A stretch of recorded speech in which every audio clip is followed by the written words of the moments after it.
ما يميز الإسلام أنه يهتم اهتماما واحدا بالدنيا والآخرة والفرد والمجتمع. يقول الله سبحانه وتعالى: ربنا آتنا في الدنيا حسنة وفي الآخرة حسنة وقنا عذاب النار. بالقرآن اهتديت في رحبه تحلو الحياة شوقا إلى المولى أتيت أسلمت روحي للإله قد زان لي أغلى طريق وهو الشفيع هو الرفيق يا هائما هل تستفيق وترى السعادة والنجاة قد زان لي أغلى طريق وهو الشفيع هو الرفيق يا هائما هل تستفيق وترى السعادة والنجاة.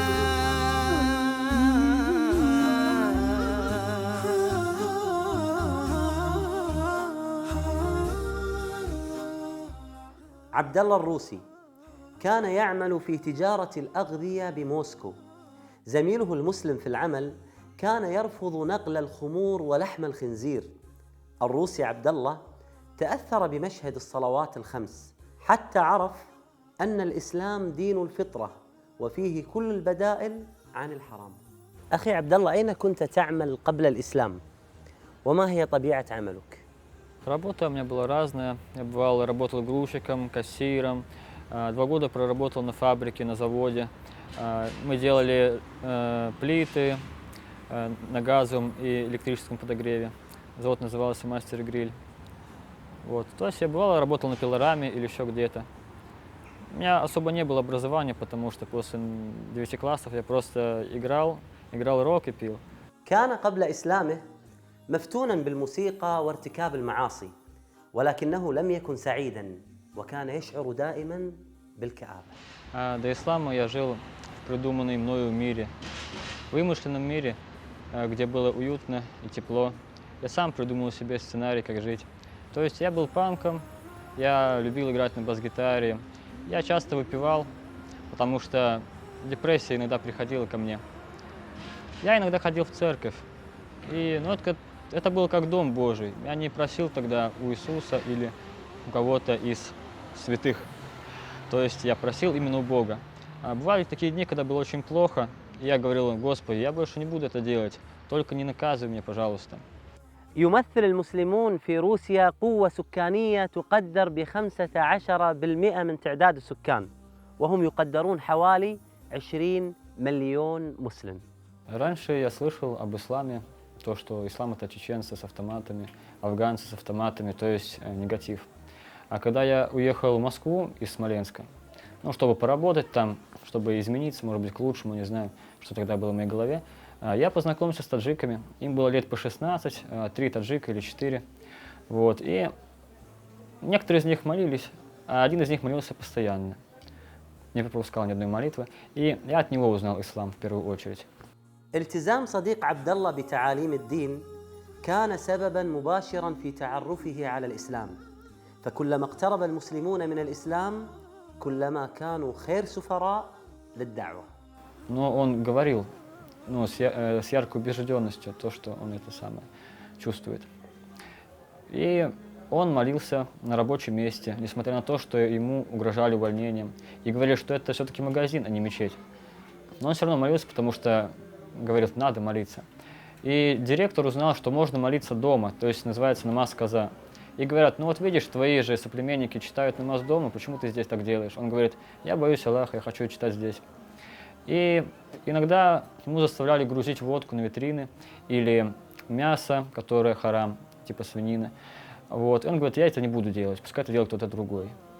العجيب في قصة عبد الله أنه جرب الصلاة قبل إسلامه بسبب زميله في العمل. Он говорил, давай помолимся вместе. Я говорю, давай, но тогда еще не был мусульманином. И, значит, мы становились на коврик во время работы, и он читал сура Аль-Фатиха, сура Аль-Филь. И у него была книжка, и то есть там был перевод смыслов на русский язык, и я знал перевод смыслов этой суры. Вот. И мне запомнилась эта сура, я хотел выучить. То есть я выучил сперва суру Аль-Фатиха, потом суру Аль-Филь, и потом я выучил суру Аль-Кария. Она была для меня тогда еще большой, но я старался выучить, потому что она мне очень понравилась. И уже когда я принял ислам, они стали одни из моих любимых сур. بأول مرة وقعت عليه عيوني تاليا أحسست فيه كأن سطوره فجر وعطر وقد ضم الحياة بدفتيه وقد ضم الحياة بدفتيه. الصلاة في الإسلام متاحة في كل مكان، وهذه نعمة عظيمة من الله سبحانه وتعالى. يقول النبي صلى الله عليه وآله وسلم: وجعلت لي الأرض مسجدا وطهورا. أخي عبد الله، ما هي الأمور التي أنت رأيتها بصديقك المسلم عبد القدوس وجعلتك تتأثر به؟ Человек, он был простой, то есть в общении, он был очень терпеливый по отношению к своим соотечественникам. Он им говорил очень милостиво, что давайте, может быть, помолимся вместе. Ну, они находили какие-то там отмазки, что нет, не будем. Когда на него ругались директора, то есть ты плохой, ты не грузишь свинину, он нормально относился к этому. Он говорил просто: я не могу, мне религия не позволяет. Он не грубил, он проявлял терпение. Мне понравилось то, что он был всегда терпеливый и никогда не показывал высокомерие или еще что-то такое. Раньше я думал, что как бы у мусульман есть свои пророки, у нас христиан свои типа пророки. Но когда я узнал, что Иисус, он есть в Коране, то я удивился, как это так. И мне показали, там, да, есть, и вот Дева Мария тоже есть в Коране, то есть Моисей, все мои знакомые пророки, Авраам, они есть там. Просто раньше мне никто об этом не говорил, а когда я об этом узнал, то, конечно, я хотел, это изучить. Я долго не думал, как бы, взял, принял ислам.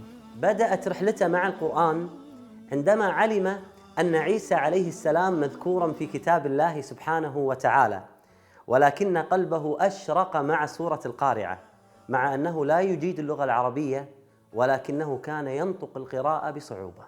القارعة ما القارعة وما أدراك ما القارعة يوم يكون الناس كالفراش المبثوث وتكون الجبال كالعهن المنفوش فأما من ثقلت موازينه فهو في عيشة راضية وأما من خفت موازينه فأمه هاوية وما أدراك ما هي نار حامية. ماذا وجدت في هذه السورة أخي عبد الله؟ الآن في هذا الوقت نحن لا نحب شيء للخوف، لا نحب شيء لليوم القيامة، وفي القارئ هذا يوجد شيء خوف يعني، وهذا شيء جيد. القارعة هي اسم من أسماء يوم القيامة، والقرع أي الضرب الشديد، فهي تقرع القلوب وتفزعها من أهوالها. Я хотел бы сказать то, что ислам – это религия истины. То есть та религия, с которой пришел Иисус Христос и Моисей, это было, несомненно, ислам. То есть все пророки, в том числе и Сулейман, которых мы знаем, Авраам, Адам, не все были мусульманами. Просто сейчас понятие мусульманин немножко искажено. А мусульманин – это просто верующий человек, тот, который доверился воле Божьей. Вот. И, несомненно, если вы читаете Коран, хотя бы переводы смыслов на вашем доступном языке, вы поймете, что это книга от Бога.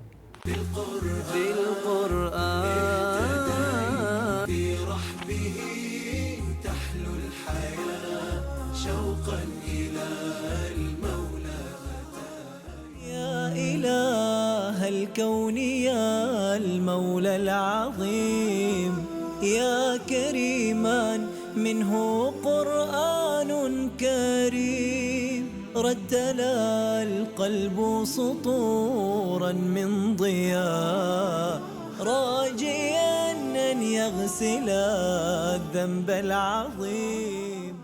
أنت قرأت أخي عبد الله قبل إسلامك كتاب عن شروط الصلاة، ما الذي أعجبك في هذا الكتاب وجعلك تدخل مباشرة إلى الإسلام؟ Это была маленькая книга, автор был Асым Уйсал, вот, и она была как бы брошюрка, как нужно делать намаз. То есть условия молитвы, как нужно делать омовение. Там были последние суры из Корана с транслитерацией и то есть с переводом смыслов на русский язык. Я с ней ознакомился, вот, и некоторые суры выучил по этой книге, принял ислам, альхамдулилля. وهناك لحظة لا تنسى في حياتك وهي لحظة النطق بكلمة التوحيد. حدثني بالتفصيل عن هذه اللحظات. Я сказал эти слова в мечети, и я забоялся. Я думал, что люди, они зарежут меня после этого. Я думал, что это некий спектакль, и что они разыграли это для меня, посмеяться, поглумиться. Вот я русский дурачок, Иванушка пришел. Я испугался, я хотел бежать, но я подумал, как же я буду бежать, это же стыдно. Ведь я нахожусь все-таки в Доме Божьем, все люди на меня смотрят. Я думаю, ладно, я помолюсь вместе с ними. И через некоторое время был комат. И мы встали на молитву. И после молитвы мои сомнения рассеялись, то есть все было хорошо. أنا هو رجل جيد رائع صالح ومتقٍ وهو حريص في الدين جدا يعني هو حريص أن يتعلم علم الدين وأن يعلمها كما ورد في الحديث خيركم من تعلم القرآن وعلمه وهو حريص أن يعمل بهذا الحديث. أخي عبد الله، ماذا كانت ردة فعل والديك وأصحابك والمقربين منك عندما علموا بإسلامك؟ أبي وأمي هم في طلاق وأبي لا يريد كلام كثير وأمي هي يعني أنثى جيدة تمام أنت لا تشرب فودكا هذا جيد تمام. هي سيدة. هكذا تقول. Да. После того, как я принял ислам, я почувствовал себя непорочным детем. То есть настолько чистым и свободным, легким, невозможно описать словами, это нужно просто почувствовать. Если спросят у человека, который летал на Луну, как там было, что бы он ни сказал, вы не поймете, потому что если вы не были там, как он, вы не поймете. Но это непередаваемо, примерно как маленький мальчик был.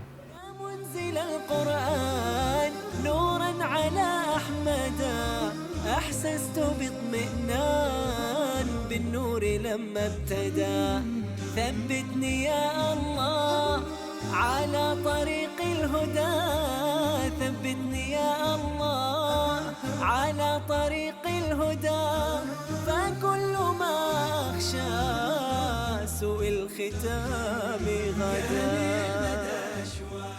После того, как я уже принял ислам, я осознанно сам поехал в Египет. Я был там уже 2 раза. Один раз я поехал спустя год после принятия ислама, я был тогда один. Я просто посетил города и посмотрел, как люди постятся в этот священный месяц Рамадан, как они совершают тахаджуды. Я был в Мансуре, Мадинат Мансура, я там был на Итикафе, в масджиде Ат-Таухид, и делал там тахаджуды ночные на Рамадан. А 2-й раз уже, когда я уже был женат, мы поехали с женой. Мы посетили очень много городов. Эти удивительные люди, они такие простые и добрые мусульмане, египтяне. Больше всего мне понравился город Марси-Матрух. Там очень хорошие люди, как и везде, как во всем Египте. Ну вот, было как. Я жил, я думал, что я свободный, но не было чувства чего-то. Как будто бы внутри меня был какой-то сосуд, который должен быть чем-то заполниться. Я заполнял его не тем. Я заполнял его водкой, бас-гитарой, панк-роком. Если в бензобак у машины налить молоко, оно не поедет. И пока не зальешь то, что нужно залить, тогда это будет все нормально. И я как бы залил туда иман, и стало хорошо. Вот. И, то есть до ислама у меня были какие-то депрессии, они были ниоткуда. Я думал, почему? Потому что этот сосуд не был заполнен. القلوب أوعية فأشغلوها بقراءة القرآن ولا تشغلوها بغيره. كلام جميل وعظيم من الصحابي الجليل عبد الله بن مسعود رضي الله عنه وأرضاه. ما هو الأسلوب أخي عبد الله الذي اتبعته حتى تقنع زوجتك في الإسلام؟ Мы познакомились с ней в 2010 году. Она была христианка, я уже был год как мусульманин. И я сказал, что я хочу быть с тобой вместе, но, знаешь, мне придется сделать с тобой никах. Она говорит, хорошо, это так надо? Я говорю, да, так надо, потому что я не могу на тебя много смотреть, я не могу до тебя дотрагиваться, это трудно. И через год она приняла ислам. Кто знает, какая была причина, я рассказывал ей об исламе что-то, не так, чтобы заставлять, она что-то спрашивала, я отвечал. И один раз мы шли по улице в Москве, я провожал ее на автобус, и был пьяный мужчина, он валялся, я решил его поднять. Решил поднять и довести его до дома. Я довел до дома, он такой говорит, ты кто ты такой? Я говорю, я мусульманин. Мусульманин, знаю. Я говорю, да. Вас провести наверх? Не, чё, сам дойду. И как бы ее это впечатлило, что, я еще и так поступил. И все, она говорит, я хочу принять ислам. И я хотел бы обратиться к вам, не мусульманам, чтобы вы послушали меня, потому что я такой же был, как и вы раньше. Я думаю, что ислам – это жестокость. Но на самом деле ислам – это не жестокость, ислам – это справедливость. И если вы посмотрите на жизнеописание пророка, то вы увидите, что он не совершал несправедливости и жестокости. Если вы говорите, что ислам – это жестокость, то посмотрите, разве пророк Мухаммад делал это, саллаху алейхи вассалям, и вы увидите, что нет.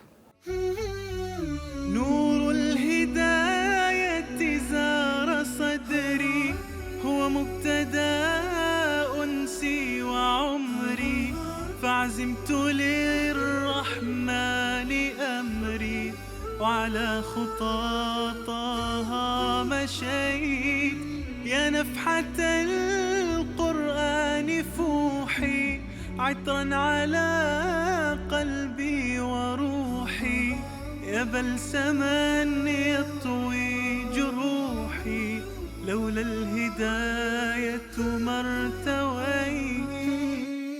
إذا اقتنى الإنسان آلة ثمينة فمن الذكاء أن يتبع تعليمات صانع هذه الآلة، ولله سبحانه وتعالى المثل الأعلى. وهذا كتاب أنزلناه مبارك فاتبعوه واتقوا لعلكم ترحمون.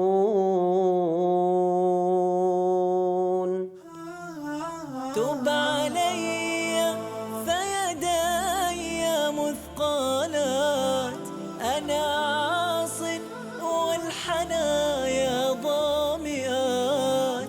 تب علي فيداي مثقالات أنا عاص والحنايا ضامئات. جئت أتلو بالدموع الساجيات راجيا أن تغفر الذنب العظيم. Коран – это книга от Всевышнего Бога, которая дана каждому из человека. И для меня Коран – это Слово Божье. Это причина браката, то есть причина милости от Бога. Вот. И когда я знаю, что когда я читаю Коран, то мне становится легче жить, мне становится лучше жить. То есть из ниоткуда появляются какие-то вещи, которые мне способствуют быть лучше. То есть Бог моей судьбой правит, и эта судьба становится лучше.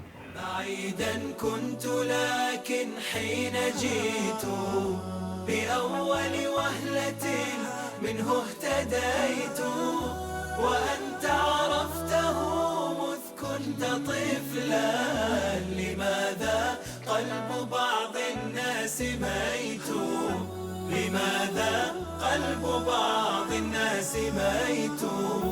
عتابي أمة القرآن حب بكم فالهجر للقرآن ذنب سيشكون الرسول غدا أنا أرضى غدا ماذا نقول وما نجيب.